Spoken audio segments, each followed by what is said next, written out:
Permission கேட்காம அந்த வீடியோவை தன்னோட ப்ராடக்ட்டுக்காக நீங்கள் ப்ரொமோஷன் பண்ணிக்கிறது எந்த விதத்தில் நியாயம் அப்படின்னு கோர்ட்டில் இருந்தும் கேட்டிருக்கிறாங்க, அந்த சாங்கோட ப்ரொடியூசரும் கேட்டிருக்கிறாங்க.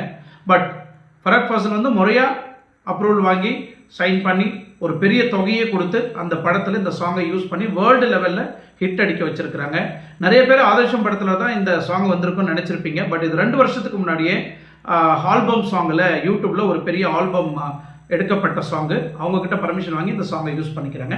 இன்றைக்கி முழுக்க முழுக்க இதை சார்ந்து தான் இன்றைக்கி இந்த வீடியோவில் பார்க்க போகிறோம். அது மட்டும் இல்லை, அந்த ஆதர்ஷம் சாங்கோட கருங்கலை சாங் ப்ரொடியூசர்கிட்ட ஓனர்கிட்டையும் இன்றைக்கி நான் துபாயில் இருக்கக்கூடிய நபர்கிட்ட நான் லைவாக பேசி அந்த ஒரு கான்ஃபரன்ஸ் வீடியோவையும் நான் வீடியோவும் மேக் பண்ணியிருக்கிறேன். உண்மையிலே இன்னைக்கு தனுஷ் நயன்தாராவை பற்றி நான் கண்டிப்பாக பேச வரல. முழுக்க நான் பேச வர்றது, இது யூடியூபராக இருக்கட்டும், இல்லை இன்ஸ்டாகிராமராக இருக்கட்டும், இல்லை ஃபேஸ்புக் யூஸ் பண்ணுறவங்களா இருக்கட்டும்,